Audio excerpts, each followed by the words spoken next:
Hello, John. Thanks Hey, Ted. everyone for joining us here on DeProgram with Ted Rall and John Kiriakou. I'm editorial cartoonist Ted Rall. That's CIA whistleblower John Kiriakou. As we start today's program, we have to bring you some sad and tragic news. Conservative influencer Charlie Kirk, 31 years old, has been assassinated, shot in the throat at Utah Valley University this afternoon during an event where he was speaking in public before a crowd of hundreds of people. We'll get into exactly what happened there, and of course, obviously, what this act of startling political violence means in the days and weeks ahead. Kamala Harris's excerpts from her books are her book 107 Days, starting to come out. France is, as we talked about yesterday, the riots, the Block Everything protests and riots are in full swing there. As we're now, it's late at night in France, but we'll bring you up to date on the crisis in the French government. Canada's rethinking its relationship with Israel. Qatar is still, of course, reeling from Israel's attack.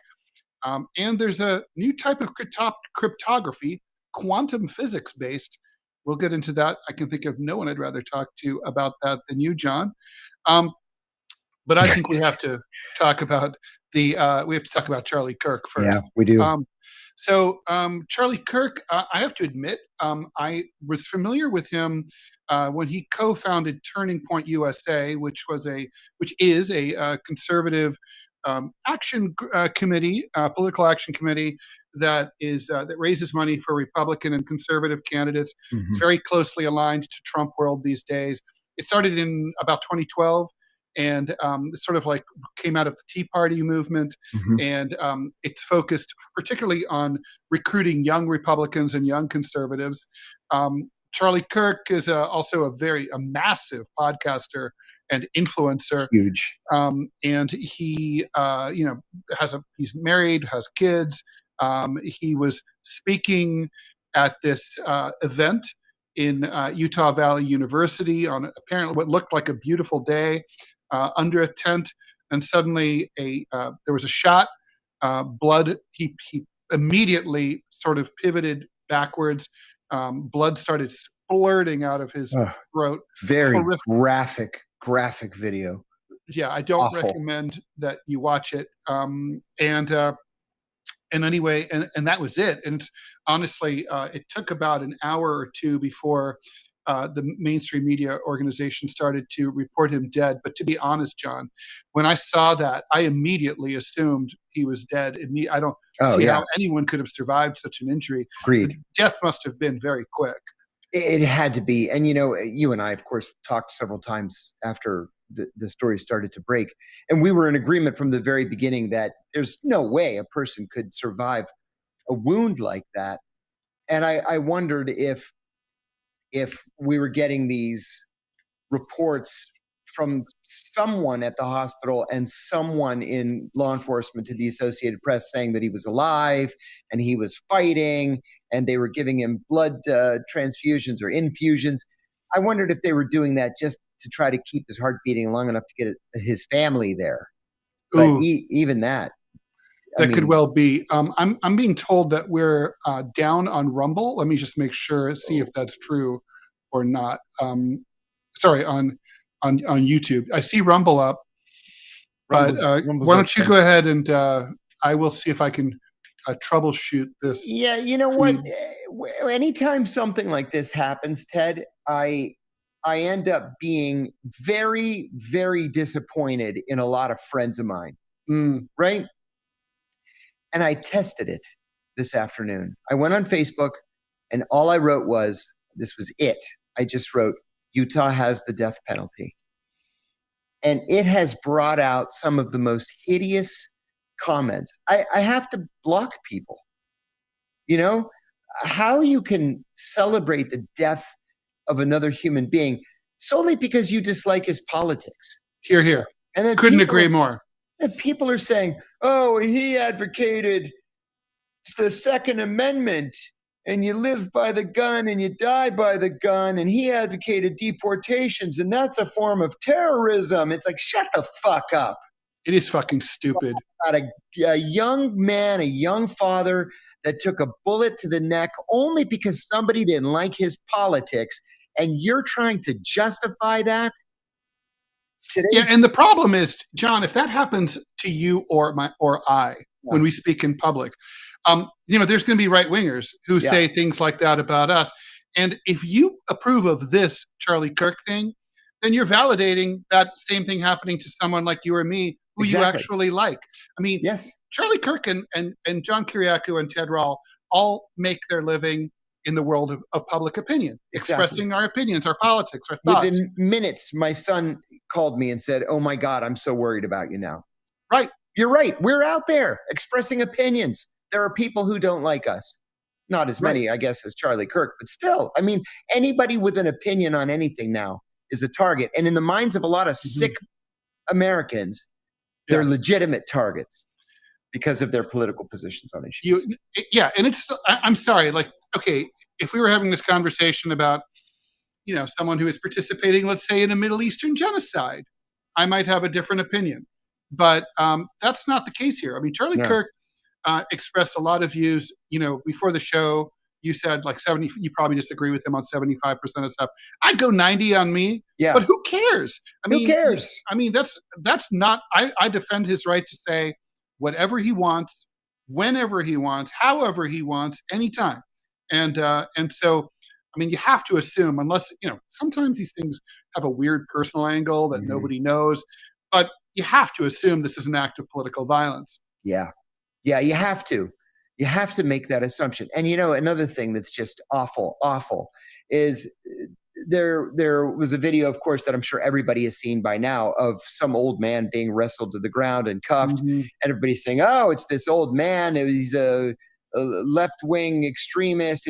No, he was just an old man standing in the crowd. It was the wrong guy. They've already released him. We don't have any idea who the shooter was. No idea. No. And we don't know what their motivation is. I mean, just think about how many times in the past people thought they had everything figured out the second something happened. Oklahoma City, it's like everyone assumed it was Islamist terrorism. It was quite the opposite. It was a guy couldn't have been any whiter, Timothy McVeigh, military veteran. You just never know. And remember there was the shooting at the congressional softball game. Absolutely. Turned out to be a Bernie Sanders supporter who was guilty of that. The person who shot Gabby Gifford, a Democrat. You assume that because she was a Democratic congressman that a Republican would have killed her. Things aren't binary. Things aren't that obvious. No. We still don't really know the shooter who shot Trump in the ear. We don't really know what he was all about politically. No, we don't. Or even if politics had much to do with it at all. And in this case, I mean, we could. I'm so angry right now. I'm having trouble talking. There could be revelations in this case that make everything that we're saying incorrect. This could be maybe a nut who has, schizophrenia or what. Totally. We don't know. We don't know what the deal is. We don't know if this was politically motivated. We're making an assumption here.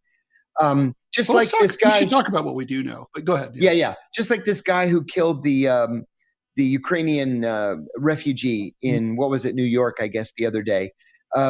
Everybody said, "Oh, it's a hate crime, and he hated refugees or he hated Ukrainians." No, he almost killed his sister 2 years ago because he's a paranoid schizophrenic, doesn't have health insurance, and is nuts and violent.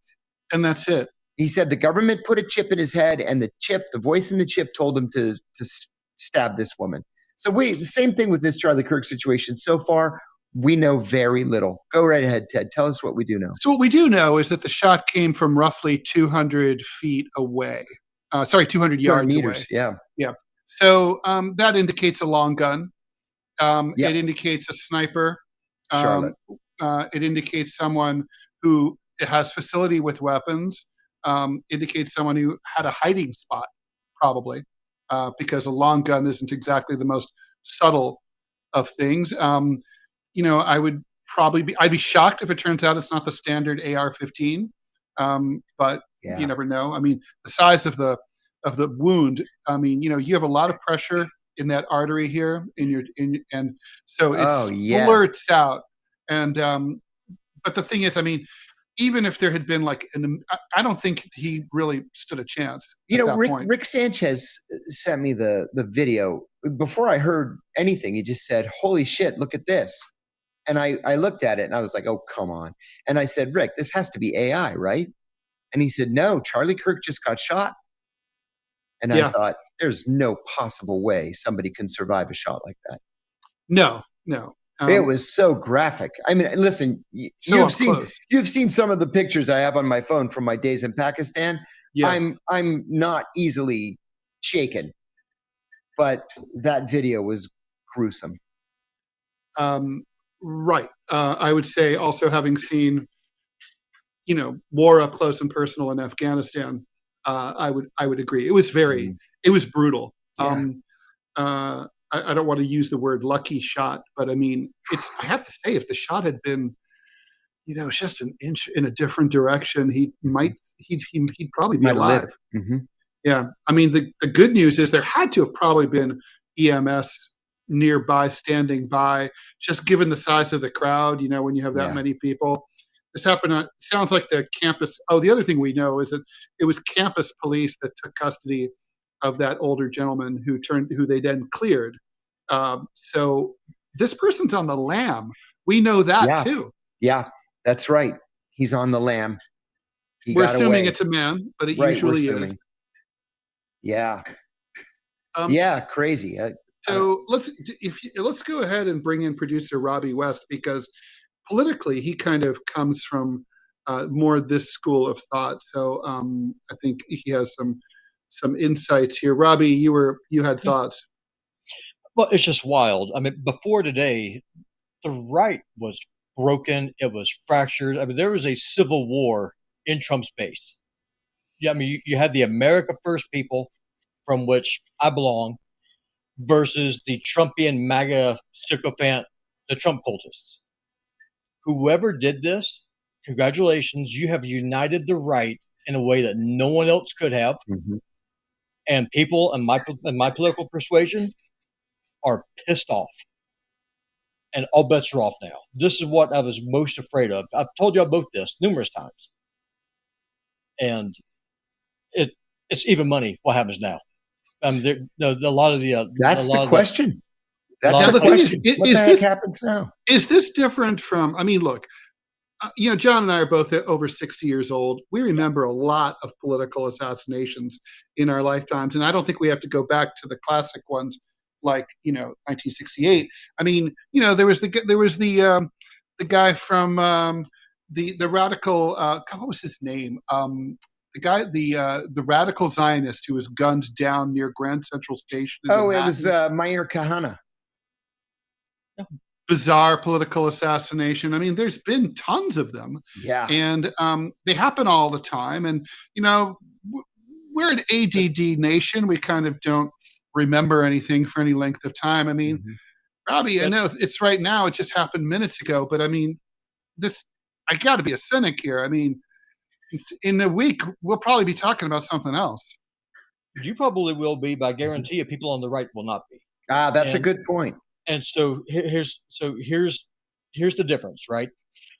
One, because of the age of social media, I mean, this thing went out in real time. It's all over X right now. It's all over Telegram. It's all over Russian media. It is all over the place. Like I just now shared with y'all on the chat backstage. Someone already did a forensic analysis about where the sniper nest was. Really? What did they find? Yeah. Well, it's a Russian. He's a Russian veteran. So if I was going to do this, here's exactly where I would go because Google Maps is a thing. Right. I mean, you can have analysis like this happen in real time. And here's the thing: Charlie Kirk, love him or hate him, and I disagree with Charlie Kirk probably on about 20%. Whereas, because I'm a creature of the right, y'all aren't. I'm also younger than y'all. So I mean, this is where we kind of come from. This man was murdered on a live stream all over the world because someone disagreed with what he said. I mean, the fact that you can say that there are two genders and someone will get killed for it, and then people on the other side of the aisle will cheer for it like this is some kind of a football game. That's the difference. There's no civility anymore. Well, look, when you were talking, I literally was about to, my instinct was to think about some things I've read that the victim here has said. Keyword, right. He's the victim. Right. And well, he said this other thing that, kind of could provoke violence. And then I shut myself up. I'm not going to say it because there's no place for that right now. I mean, the point is he didn't do or say anything that could possibly deserve this. And so what? I don't like his opinions. So what? No, and the thing is, of the three people who are here on this panel right now, I'm the one that is the most closely aligned to Charlie Kirk. So I mean, let's be honest here. I'm probably going to piss off like a quarter of the people who are watching. It's all right. I agree with Charlie Kirk. There are two genders. Guys cannot be women. Women cannot be guys. It's a fact. Sorry. If you have a problem with it, take it up with God. I mean, he didn't make a mistake. The problem is you. There's two genders and an unlimited number of mental illnesses. If that means that you can kill me because I say something you don't like, then that means people on my persuasion can then start going the other way and start saying, well, if abortion's murder, and if you advocate the killing of children, then I can work as an avenger to take you out. That's the problem. That's the genie that's been let out of the bottle here. And I don't know how you get it back in. I don't either. one of the That's my concern. commenters, 18 Spoons, is comparing this to the John Lennon assassination. And there's something similar to it, even though, of course, the Lennon assassination was just a crazy man, Mark David Chapman. He thought he's somehow going to be sleeping with Jodie Foster as a result of all this. No. That was that's Mark David Chapman. That's that was the Reagan shooter. Oh yeah, John Hinckley. John Hinckley. Thank you. I don't know what Mark David Chapman had in mind, but he liked John Lennon and somehow got his shot autograph earlier in the day. Nut. He's just a nut. Yeah, he's just a nut. So the point is that, like, but I kind of see but like psychologically, I can sort of see in the form of political psychology how it kind of plays the same way to the public. Happens in the middle, in broad daylight. There's lots of it's shocking. Both victims were relatively young in John Lennon's case, and full of life, and you would have expected a lot more out of them in the future. It seems completely pointless and senseless. And so, I see the comparison. I agree. But now here's another level to this. I want y'all to think about this. The people who are watching right now to think about this. Since 2016, we have been being told that Trump is a Nazi. People who support Trump are Nazis or you're white supremacists. But my question is what do you do with a Nazi? It's a fair question. Yeah. Well, that's the problem with overheated rhetoric, right? Like, very much so. Sort of. I mean, a lot of it makes sense, right? Like, I mean, so for example, it's just abortion.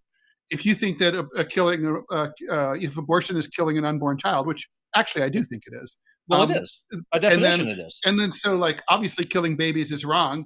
Stands to reason that you can and should do anything you can to stop that. And that can lead you to extreme violence. I mean, the only difference between, like, my grandfather, the resistance hero, and the person who kills the abortion doctor is time and history, right? Just a different context. So, I mean, that's the problem with the overheated rhetoric that we're hearing. And I'm going to say it is from both sides. The left and the right, the liberals and the conservatives, more the liberals and the conservatives than the left and the right, are dehumanizing each other and failing to see each other as fellow Americans who disagree about what we should do to make our country great and better and make life better for Americans. And basically saying this other person is evil. And we do hear it. I mean, obviously, I pay more attention to it coming from the right to the toward the left, just because I'm on the left. But I do hear it going the other way too, just as much. Like, fuck those people. I don't, and we're hearing it now with Charlie Kirk. It's, God, I don't even know. I have an answer for everything. I don't know how we get out of this. I don't see how we do. Yeah. I mean, honestly, and I hate to say it. I mean, yesterday, was it yesterday? I think it was yesterday it was yesterday when I was on with Scott Stannis. We were talking about, is the American experiment dead? In my opinion, yeah, it is. I think it's been dead for a while now. We're just kind of just feasting on the corpse. Because what we have going on right here doesn't really happen a whole lot anymore. I'm a creature of the right. Y'all are both lefties. Y'all are both my friends. We agree to disagree. Actually, Ted, you've been to my house. You met my wife. You met my kids. I love you guys. No, John, you have an open invitation. Thank you. That doesn't happen anymore.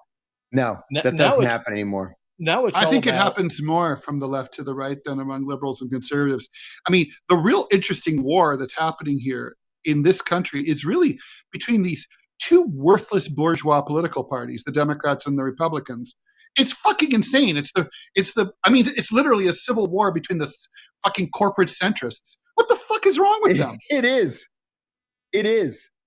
But they want us to believe that it's a fight, a real honest to God fight. It's amazing to me, like, just since this shooting this afternoon, you're hearing accusations about the radical left and the far right. Well, there is no real radical left. Unfortunately. And the far right's actually not very far right. They're both right of center to different degrees.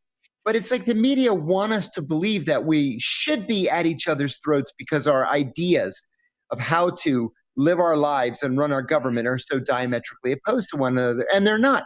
Robbie, same situation with a ton of friends of mine. I've got a great friend, Tyler Nixon. Tyler's an awesome guy. He's an attorney. He grew up next door to the Bidens. He's a Republican, quite a conservative Republican, but he was friends with the Bidens, and he's my friend. And I've stayed at his house. He stayed at my house. We enjoy each other's company. We agree on almost nothing. Yeah. Except like he's kind of libertarian and I've got a libertarian streak myself. So we can agree on a couple of like civil liberties things. But I don't care if he's to the right of me. I don't care if his beliefs or his belief system even is different from mine. I like the guy. He's fun to hang around with. Listen, I had 4 friends from high school. It was a group of the 5 of us. And we're all best friends. One of them has died, but so it's the 4 of us left. But we're all in each other's weddings. We're all godfathers to each other's kids. 2 of us were Democrats, 2 of us were Republicans, and 1 was an independent growing up. Because politics never mattered. We remain friends all of our lives now. One of the guys, I've been friends with him since I was 5, and we were on the YMCA tadpole swim team together. But you know why, right? It's a honest question. You know why that you're able to be friends, right? It's because you're Americans. I just love those guys. I mean, that was the thing. Y'all were Americans. Yeah. I mean, I will say I tend to also politically. Sorry to interrupt, Robbie. It's a bad habit I have, as some of the commenters pointed out yesterday. But like one of the things I think is also true is I have a lot more respect for someone who has strong opinions that I disagree with than someone who has weak or unsourced opinions that are just sort of mushy and unsourced. And so I can get along better with like a Tyler Nixon or a Robbie West than I can with someone who kind of doesn't really know what the fuck they're talking about and just votes for Kamala Harris just because, you know, they don't like the orange monster. And I mean, that's the problem. I challenge y'all, both of you. Go to your local high school and ask 50 students, what does it mean to be an American? Yeah. What does it mean? Yeah. Nobody can answer that question anymore. No one knows. You'll get 50 different answers and probably 49 of them will be dumb. Yeah. And that's the problem.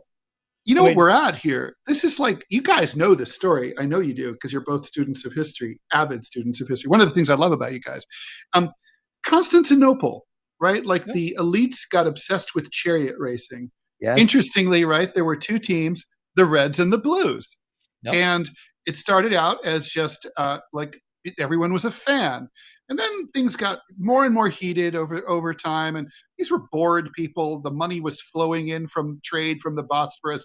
They had nothing better to do than get obsessed with this shit. They're betting ferociously. And over time, they became political parties, the Reds versus the Blues. And people would not even let like their daughters marry a son from like the other team's family. So it's like, oh, you know, we're a red family. You can't marry a blue. It was like Romeo and Juliet. And like, it sounds, when you read about it, fucking insane. May That's I where add we something, are right Ted? now. I'll add something. When I was living in Greece, serving at the American Embassy, it was our first year there. At the time, my first wife and I had 2 sons, and they were little. They were like, let me think, 6 and 3. So the first day of Lent is a major holiday. And what the Greeks do is kids fly kites that day.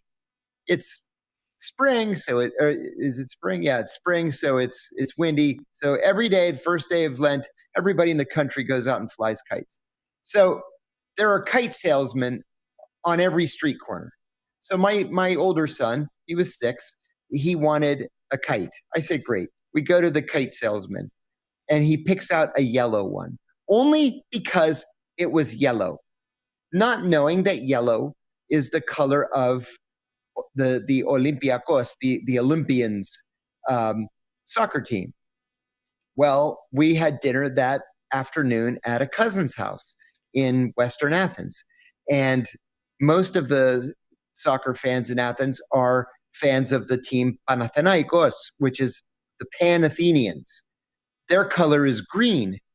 So we're going into the house, and my cousin says, whoa, wait a minute. what's up with the kite? And I said, oh yeah, we stopped at the corner, before we got here. He wanted a kite for the day.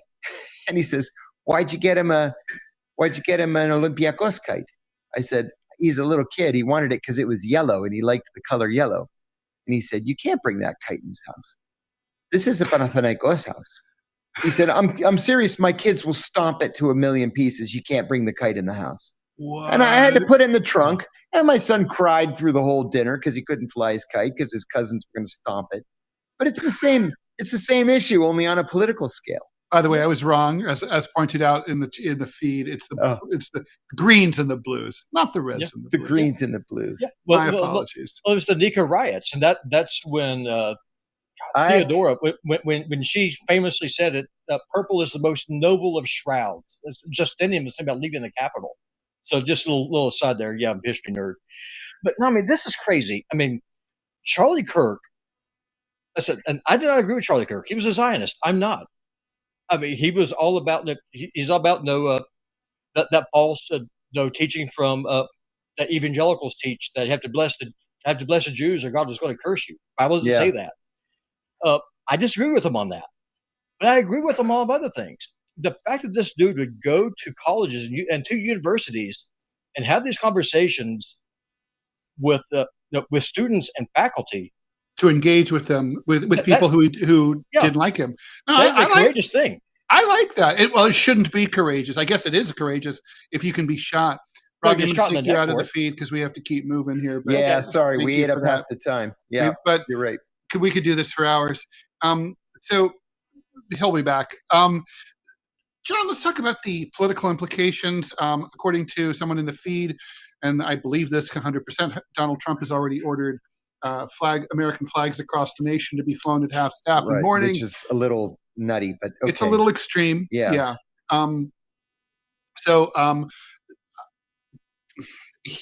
Trump's not the right person to bring us together at a time like this. Absolutely not. He's going to use this to make political hay and to own the libs. I mean, that's just not what we need. No, we need leadership. We need, Bill Clinton, for all his faults, actually brought the country together after the Oklahoma City bombing, right? There was this brief, albeit brief, period of unity, right? We're not going to get that from Donald Trump. And even though it was retarded, kind of, yeah, Obama's beer summit was an attempt to bring us together.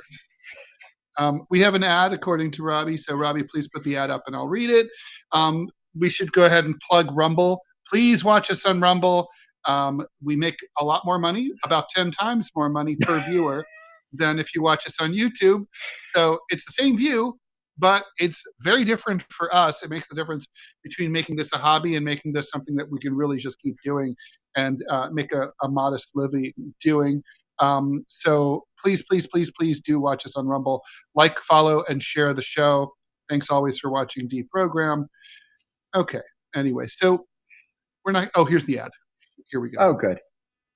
If you haven't already, please make sure you download the Rumble app. It's free, simple to use, and the best way to stay connected to the content you want.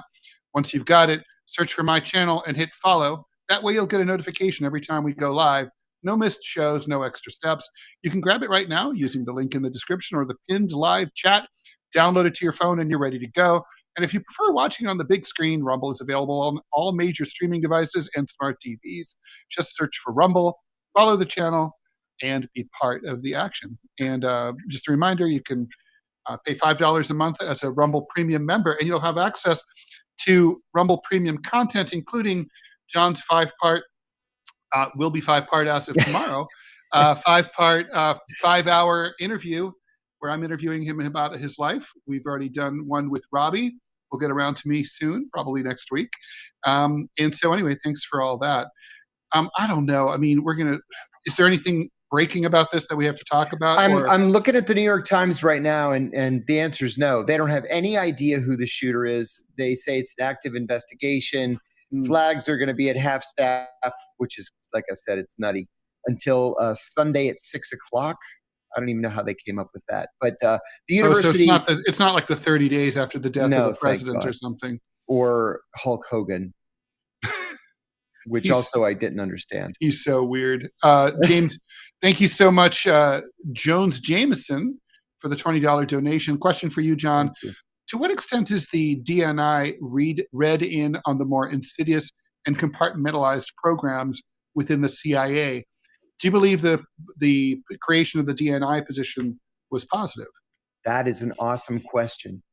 In the beginning, I did believe in the DNI position creation, only because I was so angry at George Tenet for ending up being such a terrible DCI, which is no longer a position, that I thought, well, okay, we're going to have some adult supervision in the room. And that's really not the way things turned out. The DNI, the job of the DNI is to handle the intelligence community budget. That's really what it comes down to. When the office of the ODNI was established, it had 14 employees. Now it has something like 6,000 or 8,000 employees. They've taken over the president's daily brief. They've taken over Russia operations, China operations, Iran operations. They call them now Russia House, China House, Persia House. Stupid. Anyway, that's a different issue.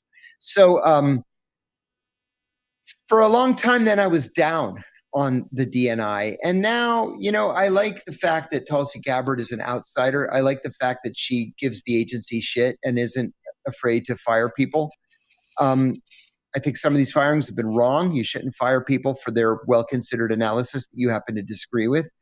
But you should suspend their security clearances if they have no legitimate reason to have a security clearance and just go on MSNBC and yell about you all the time. Okay, number one. Number two, and this is really the important part of the question, the DNI is not read into every compartment. No, because look at it this way. When I was the executive assistant to the deputy director, we got a cable in a very sensitive compartment just as I was leaving to do my morning briefing. And it's the deputy director, all of the associate deputy directors, and the head of counterintelligence, proliferation, counterterrorism, and the chief of staff. And so I said, well, we have a very important, I started off, we have a very important cable in today saying, and the deputy director says, wait a minute. You and I are the only people in the room cleared for that information. And I thought, what? They're all associate deputy directors of the CIA, and they're not cleared for the information. So the deputy director reached out and I handed him the cable. So after that was done and all the associate deputy directors had walked out, he said to me, don't brief this to the director. I'll brief it to him after, because nobody else in the director's briefing is cleared for the information. So if the director of national intelligence has as a primary job to manage the budget for the intelligence community, he or she is likely not going to be read into these, as you said, more insidious compartments. They'll be cut out. John, yesterday we talked about Israel's attack on Qatar. Today, we're hearing from Reuters that Canada is reconsidering whether or not they want to do trade with Israel. They say that the foreign minister there, what is her name? Anita Anand, said that Canada may follow the lead of the European Commission, which said that it may stop all trade-related measures between the EU and Israel. So Canada might join that in. They said in Canada's view, the attack on Qatar was unacceptable. Yeah, I'm glad somebody finally said it, besides you and me. But I mean, listen, I don't care how you look at it. The only conclusion that a rational, normal person can come to is that this was an act of war against a non-belligerent. So Qatar and neutral territory, right? Neutral territory. Didn't Israelis and the Americans both ask Qatar to serve as a host, and the Israelis traveled to Qatar? Yes, so repeatedly. This could have happened to the Israelis too, right? Yes, theoretically. Yes. This is we all agree this is neutral territory. I mean, what's the point of neutral territory if if like one of the belligerents attacks it. Yes. If I were the Qataris, I'd be like, no more, we're done here. And the Israelis failed in their goal. They killed did. 5 nobodies. They didn't kill anybody from the Hamas leadership. And, you know, as Bruce Fein is fond of pointing out, they have made themselves a belligerent. And so now the Qataris, and the Qataris won't, but the Qataris are legally permitted to retaliate. They won't, like I said, but they could if they wanted to. So you've got to take a victory lap, John. So yesterday we talked a little bit about this. And then I read this piece that I sent you from the Times today. Headline is Gulf powers question U.S. protection after Israeli attack on Qatari soil. The brazen attack to kill the political leaders of Hamas in Doha could upend the foundations of an American-led order in the Middle East. Almost like anybody who was listening to the show yesterday totally kind of read this already, except that you said it. So Qatar being unable to protect its own citizens with literally the U.S. Central Command on its territory, just like you said, has prompted locals to question the value of the American partnership, according to Kristen Dewan, senior resident scholar at the Arab Gulf States Institute. It's a real problem for Gulf leaders, and it should worry the U.S. as well. Mm-hmm. The attack sent shockwaves through the Gulf capitals that were courted by Israel as potential allies. Hey, we could be friends, but also while we're being friends, we might just bomb you. This is a litmus test, says Badr al-Saif, assistant professor of history at Kuwait University. If Gulf rulers don't do anything forceful now, they'll only be part of an Israeli orbit of power in an Israeli-led regional order, which presumably they don't want. This story goes on, and it's all what you said yesterday, John. So congratulations. You should probably get you should probably get a reprint fee. I'll take it. And maybe they might want to have me speak at one of the universities there for lots and lots of money. That would be nice too. No, honestly, Ted, this attack was so clearly and patently and obviously illegal that it was an easy call. I remember friends of mine, especially friends formerly of the State Department, when the Russians invaded Ukraine, they were far less upset about the Russians invading Ukraine as they were the Russians invading Ukraine through Belarus, because that made the Belarusians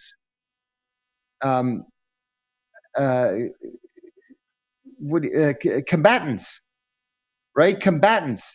And so if the Ukrainians wanted to or had the ability to, they could have attacked Belarus, and they could have done so legally. So the thing is that the Israelis are so arrogant. They need to be slapped down a peg or two. The U.S. is definitely not going to do it. But now at least we're seeing leadership by the Canadians of all people, by the Irish, by the Spanish. And, maybe other countries will follow them. Well, and don't forget the French. The French showed the French showed some important leadership. Oh, thank you. Question thank you. from Look out below. Chrism TC. How is it possible for Israel to attack Qatar without U.S. military knowledge with radar? And if they did know the jets were heading over, it's true, they had to cross all the way over the vast expanse of Saudi Arabia. Yeah. How did they know it was a friendly country and not Iran? I asked that. I asked a friend of mine that at the Pentagon last night, and I got a response that I wouldn't have thought of, because this is really not my area of expertise. So let's address the Saudis first. The Saudis were either in on it, or the Saudis, number two, had their heads up their asses. Okay, you can go ahead and choose, because both scenarios work for me. Really? How could they have had their heads up their ass? How? They can't even defend themselves against the Houthis. How are they going to do it against the Israelis that have stealths and all this other stuff that we gladly give them? But secondly, one of my friends, formerly of the State Department, said that he had been told that the Israelis fired the missiles from well inside Saudi territory, that they were cruise missiles, and so the Israelis had barely crossed into Saudi Arabia, launched, and then immediately turned around before the Saudis could react. And so the missiles just went in without the accompanying noise of airplanes coming to deliver them. They got on the Israelis got on the phone and said to the White House, we were attacking Qatar. It was already too late to do anything. And then by the time the White House called the Qataris, the missiles had impacted. Yeah, the Qataris, their latest statement was that they heard from the White House 10 minutes after the attack began. Yeah, exactly. And, like we were saying yesterday, I think we probably said it off the air, Ted, but the Israelis made us look like fools by doing this. And they made Donald Trump look like their little lapdog. And I hope somebody whispers that into his ear, because that's the only thing that's going to make him respond appropriately to the Israelis. No, that's totally true. Also, another question. Does the distance from richest person in the world on YouTube, does the distance of 200 yards indicate the shooter was military? No. 200 yards isn't not crazy. Necessarily. Just could be a good hunter or something. Mm-hmm, mm-hmm. Yeah. By the way, there's some footage unsourced online currently. Robbie found it on Middle East Spectator, where it seems to be video that shows possibly the shooter on the roof of, I guess, a parking deck. Jeez. Adjacent to the someone already zoomed in. They might not. You might ask if this is legit. In fact, would this have been necessarily viewed as a suspect? I would say no, because when I go to a event like that, if I see someone on the roof like that, I might assume they were police and that they were there for security. Right. Oh, I see it. Thank you, Robbie. Oh, right. Sure. Man. Yeah, somebody is clearly on his belly on the roof of the parking garage. This is just grand. Just grand. D's Nuts 1776 wants our thoughts on Poland invoking Article 4 of NATO. Oh my God. In retaliation for the Russian drone probe, I guess. I wouldn't say attack, but sort of Russian drones kind of mildly, slightly invading Polish airspace. Yeah, they blew up a house, apparently. I saw some pictures at the Associated Press today of Polish soldiers on the top floor of a house that had just been completely blown out. Listen, this is an act of war. And if you cross into a border country's airspace, okay, you can say, all right, sorry, it was an accident. We just kind of strayed into your airspace. But they had to cross all of Ukraine to get to Poland. That was not an accident. That was a provocation. And so the Poles, I mean, invoking Article 4, okay, I mean, technically, I guess we're at war now with Russia. NATO's at war with Russia if you're invoking Article 4. And so there's going to have to be some kind of response. The response may be that NATO starts shooting down Russian drones, or the response can even be something far worse. These drones weren't sent accidentally, like you said. No. And they're even someone with a hobby drone knows how precisely they're guided by GPS. Yeah. So, okay, why did the Russians do this? I have my theory. My theory is that it's basically meant, first of all, to remind the West that the whole world isn't the Middle East and that the Russo-Ukrainian conflict is still happening, and they'd like a little attention to it, I think. And also, I think it's a probe. Like, let's see what the Eastern Europeans, let's see what the Poles do if we, send in some drones. Let's see how quick their response time is. Let's see how they, what kind of bang bangs they have. Exactly. That's why you would do it. It's an intelligence collection exercise, really. If you're going to send drones and maybe you fire one rocket and it blows up some farmer's house, you're not going to accomplish anything. But you are going to be able to collect a lot of intelligence. And that may very well have been the whole point. Let's talk about France. We should just bring people up to date on this. Over 450 people have now been arrested as the Bloquez tout or Block Everything movement. This is a leaderless movement, which is for France is a little bit unusual. So it's a little more like Occupy Wall Street, completely driven by the internet. There's been 2 trade unions that are involved, including the big CGT, the Conseil Général du Travail, which was affiliated with the old French Communist Party. Yeah, funny. And my grandfather was a member of the CGT, proudly so. And they used to take their orders from the Comintern. But now, but they signed up. They're kind of like remoras to this, going along with this whole thing. John, we talked about it yesterday. I'm just going to reiterate. I think this is going to be a big fucking deal, and I don't think it's going to stop anytime soon. Yeah. The French are furious at this decision to keep shoving one right-wing centrist prime minister after another down the throats of the voters who did not want them. And the left is saying, like, look, we won the fucking election last year, which you called. We won it, and we want the prime minister's seat, and we deserve it. Mm-hmm. Mm-hmm. And then meanwhile, the right, the National Rally, is saying, hey, hold an election right now, we'll win it. But who cares? Which is probably true. It is, but you're probably, right. Who cares? But who cares? Because if they hold a new election now and the far right wins it, Macron won't let them rule either. No. So I think the Fifth no, Republic but he will the give ropes. them. He will give them enough rope to hang themselves. Nobody should expect that the far right's going to be any more stable than the center or the left have been. And excuse me, Ted, can I go back to Article 4? Please. There are a couple of questions in the chat I want to address. So Article 4 is what is invoked in case of an emergency. And what it does is it calls for immediate talks by NATO defense ministers and military leaders, like Joint Chiefs leadership. It is the precursor to invoking Article 5. Article 5 is, we've been attacked, we need help immediately. The only time Article 5 has ever been invoked by any NATO country was on September 11th. That's it. It's the only time. I honestly don't even remember the last time Article 4, I could probably Google it, but Article 4 was invoked. Article 4 means that the Poles mean business, they feel under threat, and they want help. It's like, help, help, the evil Russians are coming. Scott Matheson says Scott Ritter said that the Russian drone was taken over by Ukrainian hackers and sent to Poland. I mean, that is possible. I mean, that theoretically, technologically, it can happen. Sure. Yeah. I wouldn't, but given the fact that the Russians did not deny that it was their drone, that they sent it on purpose, no, I would say that that's the most likely explanation, right? Yeah. How would Scott Ritter know that anyway? You know,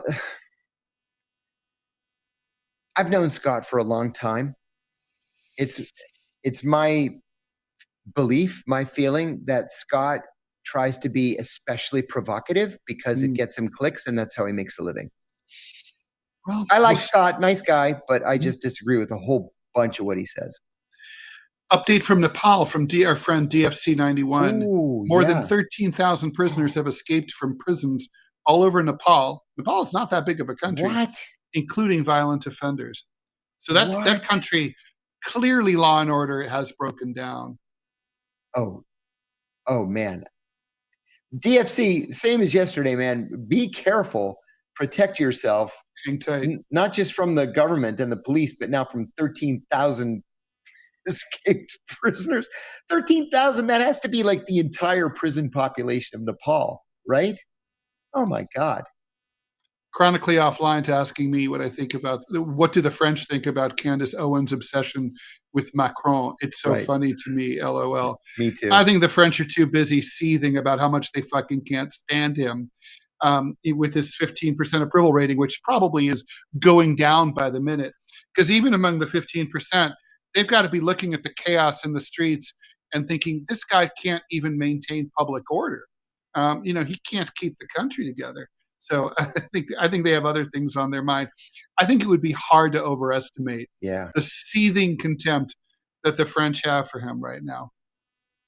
Yeah, and Adam offers up some good information here. Last time Article 4 was triggered was in 2022 by Poland, Bulgaria, and Estonia when the Ukraine invasion began. I forgot that, but you're exactly right. Yeah. This is true. Look out below. I saw this on the video. The last thing Charlie was asked before he was murdered was about mass shooting violence, specifically by transgender people. Oh my God. What kind of society do we have? Matthew Blair Rains asks a very good question. And Ted, off the top of my head, I don't have an answer for it. Maybe you can answer. During the 20th century, why did the USA not have the same political social changes as other Western countries, i.e., affordable health care and more representative democracy, et cetera? It's a good question. I think I know. I think it all comes down to the 1930s and 1940s. It's FDR, right? I mean, when FDR was elected president, it was 15 years after the Bolshevik Revolution, and there was considerable fear among the ruling classes that the United States would become a socialist country. Don't forget, the Socialist Party was a real party. The Communist Party was a real party.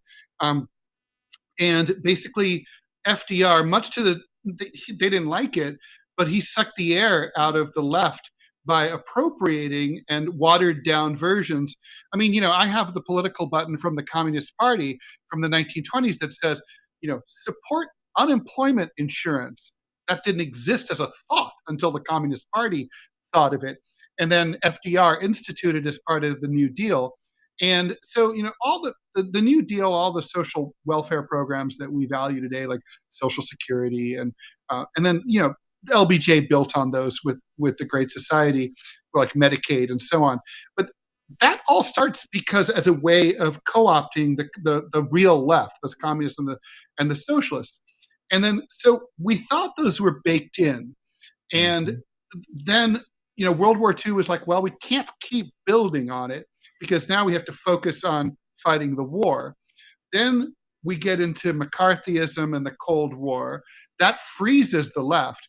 And basically, there's no substantial left-wing activity between the 30s and the 60s.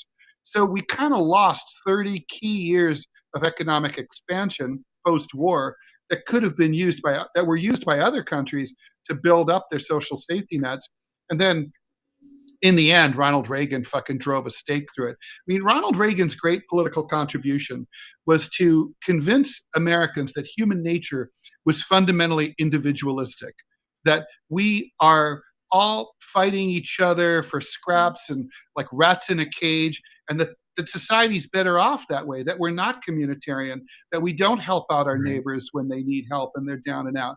And I think, so it's like, it's no one thing, but I got to say, I think America's role in leading the fight financially in World War II against the Axis set us way back. And then like Truman's decision to ramp up the Cold War against the Soviets, basically froze the left. I mean, nothing happened in the 40s and 50s, or the early 60s. And, and by then, the big social, the big social progress movements of the 60s weren't class-based, right? They were based on civil rights, they have feminism, gay rights, and so on, all important stuff. But the class analysis was gone.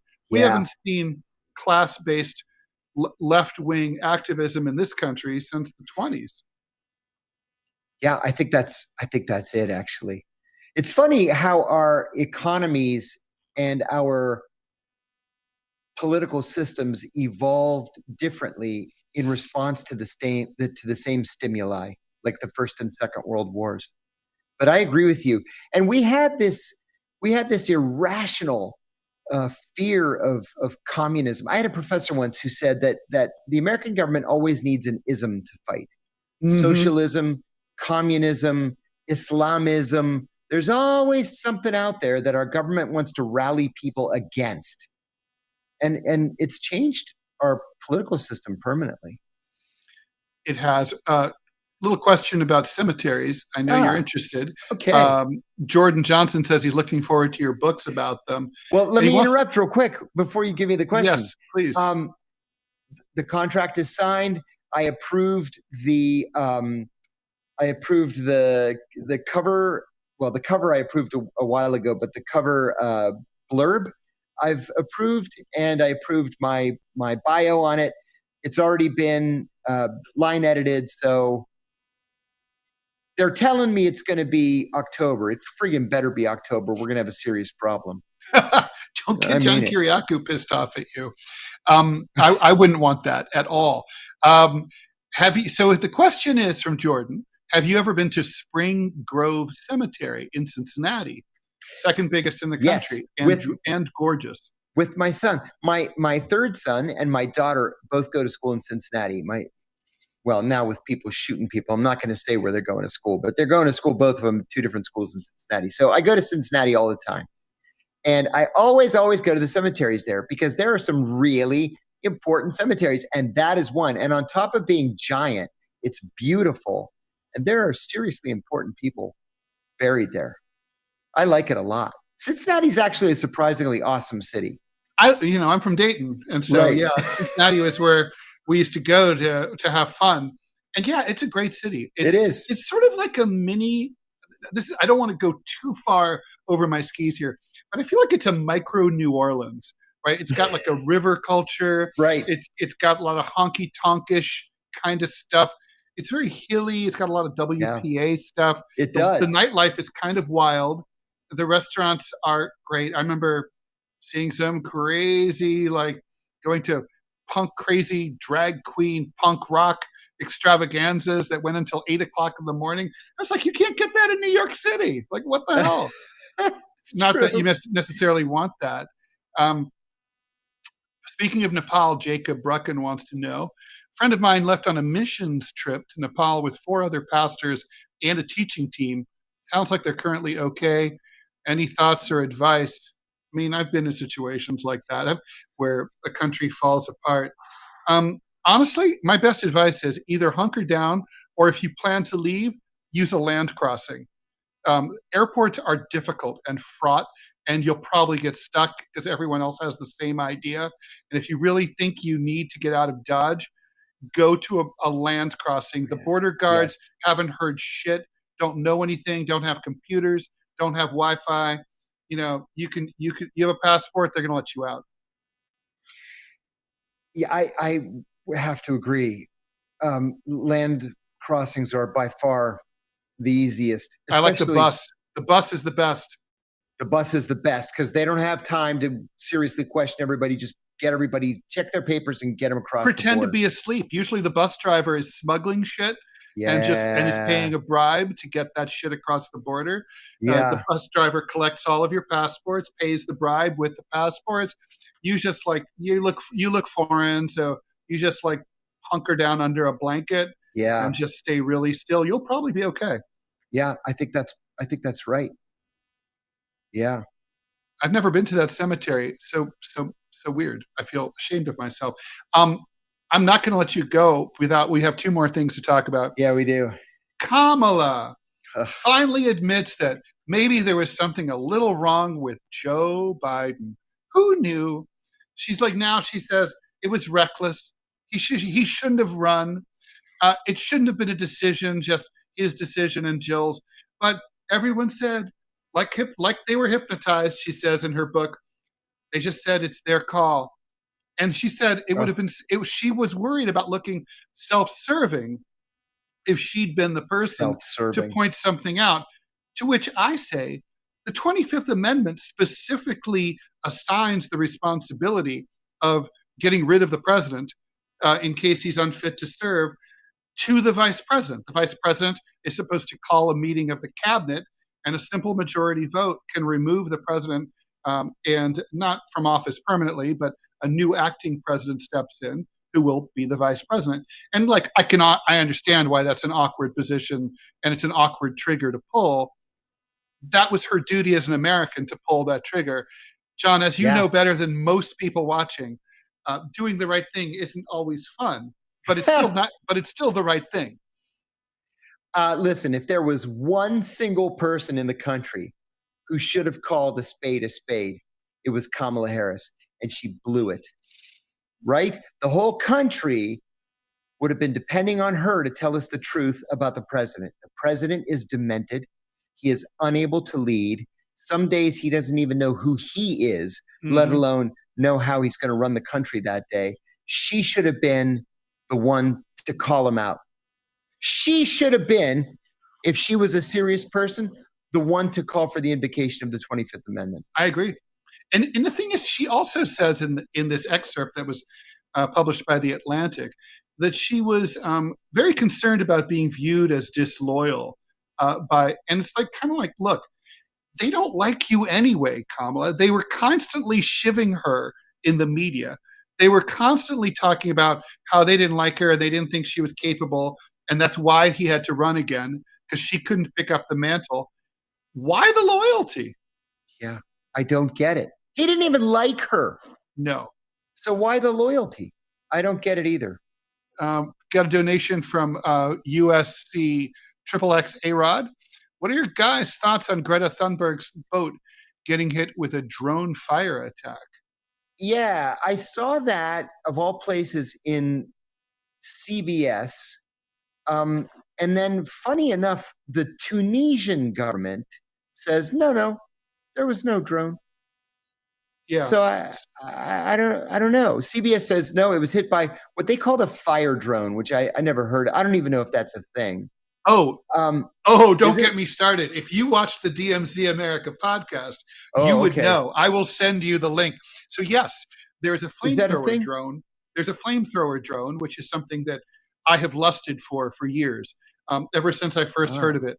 I'll send you the link. So basically, officially, the flamethrower drone, it's basically a gas canister mounted to a drone, and it shoots burning flames. And the little boy inside me desperately wants one. In the ad, they show it being used to cut down, to basically burn through utility wires if you don't have a ladder, or taking out a wasp's nest that's 100 feet up a tree or whatever. But yeah, flamethrower drone, $12,000. It could be delivered straight to your house, John. That's all they cost? A flamethrower is only $12,000? Flamethrower drone, GPS guided, with a 1.5 gallon canister. But hey, well, the Tunisian government released some video. You really can't tell what's what in the video. I was just now looking at it, but they said that the fire started when one of the activists flicked his cigarette, and he didn't flick it far enough. Idiots. By the way, where are they sailing out of on this pleasure cruise that they're going via Tunisia? I guess from Tunisia. I mean, it's a long freaking way to go from Tunisia to Gaza. Yeah, it sure is. And they're not going to make it again. No, they're not going to make it. No. I mean, you and I have friends on any given one of those Gaza flotillas. We have a half a dozen friends. I'm waiting for my invitation to come by email any second. Yeah, and they've never made it a single time. And half the time, the Israelis will board the ship and beat the shit out of everybody. And, it's just a big mess. The last time Medea Benjamin went, the Egyptians intercepted the ship, pulled her off, and then broke her shoulder by bending her arm behind her back so hard. Yeah, they're real dicks about it. God forbid you should anger the Israelis. You don't want to do that. No, that would be bad, because after all, they're such incredibly nice, wonderful people. Okay, Robbie, put up that ad. I'll read it. All right, so I know you've said that cryptography wasn't your specialty at the agency. No. That said, cryptographers Dakshita Khurana and Kabir Tomer have now developed quantum one-way puzzles, which offer a robust alternative. Cryptography is, of course, an arms race to classical encryption. This bypasses previous vulnerabilities and basically creates a permanent problem matrix. So for people who don't know what quantum physics is, basically it's the idea that things can sort of appear to be in two places at once, and that no two events recur. So it's basically the uncertainty principle writ large. And with classic cryptography, the puzzle is the puzzle, right? Yeah. The solution is the solution. Right. It's a formula. It's you just have to find it. This is not that, but of course there will be a way to solve it. But it's a whole new level, like quantum computing, where it's taking advantage of basically very strange physics theories. I'm going to go ahead and read. I'll let you ponder while I read the ad here. Still haven't tried 1775 coffee? Now's your shot. 1775 starter ship just dropped only 1,000 units. You're getting the bold dark roast that hits hard, the smooth, the medium roast, and the Vitality mushroom coffee for clean energy and laser focus. No crash, all single origin, small batch, toxin free and mold free. Plus, you're also getting a gold spoon clip because freedom isn't scooped with plastic. A frother strong enough to stir up your coffee and your mother-in-law's opinions, in a black 1775 tumbler. $170 worth of coffee and gear, used for $99. This is for the ones who've been watching 1775 blow up on Rumble, wondering if it's actually worth it. Spoiler, it is. Go to 1775coffee.com/studio and grab your starter kit before they're gone. Bold beans, clean fuel, and a morning routine that stands for something just like Rumble does. That's, I think, probably as fast as I've read that one. Yeah, that was good. I do like the Westwood commercial. I think that might God, that one's hard. that. You should do that one next. Just I want to see if anyone, if you get as tongue tied as I do. I'm like, the Westwood1.com on Westwood.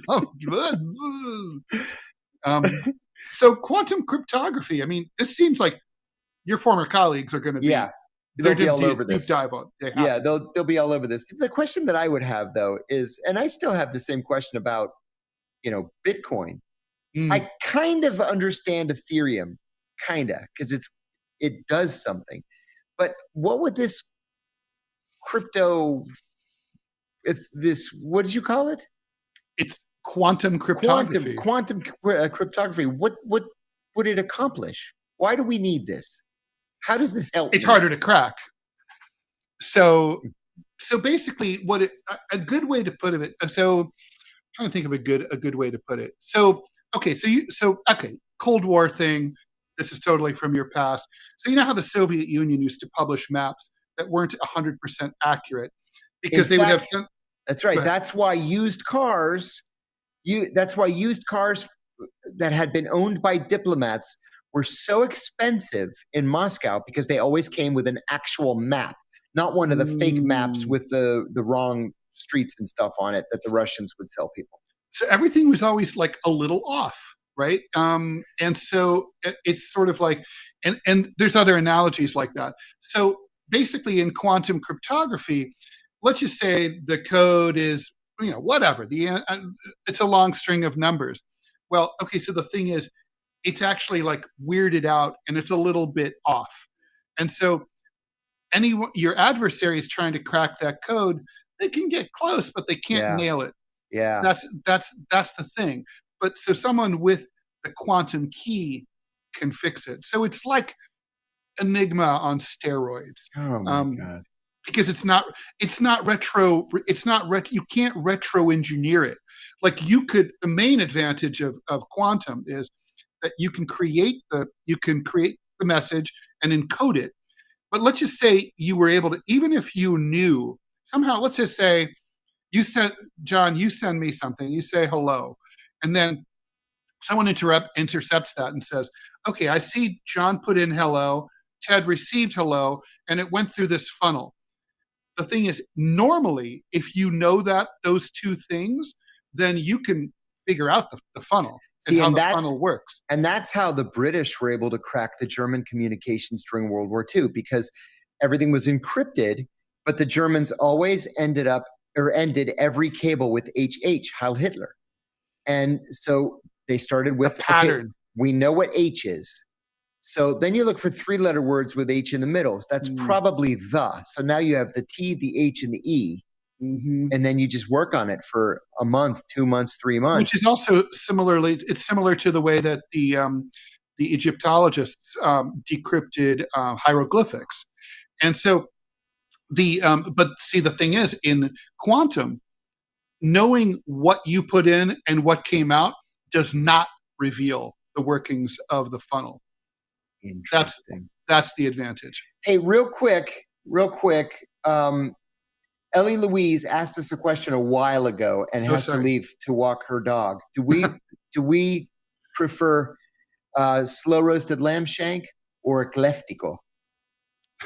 Kleftico is a leg of lamb that's wrapped in paper and slow roasted. They make it in grease, but it's like piled with spices, and it takes a good 5 or 6 hours to cook. So when it's done, it just falls right off the bone. Lamb shank's great. My dad always used to order it every time we'd go out. I prefer kleftico. I'm with you. For sure. Anyway, I'm a slut for spices. So Me too. All right. So anyway, so quantum cryptography would be one more thing that you would not have enjoyed at the agency. No, not for me. No. I got bored too easily. I needed excitement. Yeah. And I guess that's about it for today, right? Thanks for a vibrant chat, everybody, on both Always. Rumble and on YouTube. Thank you for that. A lot of watchers on X too. Thank you so much for good. tuning in on X. I'm seeing them just go skyrocket. So yeah, thanks as always for all the donations, all the support, all the comments. Much appreciated. Please like, follow, and share the show. Please, if you're not already doing so, think about watching us on Rumble. If you don't like the Rumble interface, you can just have the Rumble running in the background and then watch us and comment on YouTube. As always, we'll always try to get to your comments and questions. And so anyway, thanks for watching DeProgram with Ted Rall and John Kiriakou. We're here Monday through Friday, 5 o'clock Eastern time. We will be back tomorrow, Thursday, 5 o'clock Eastern. And we will see you then.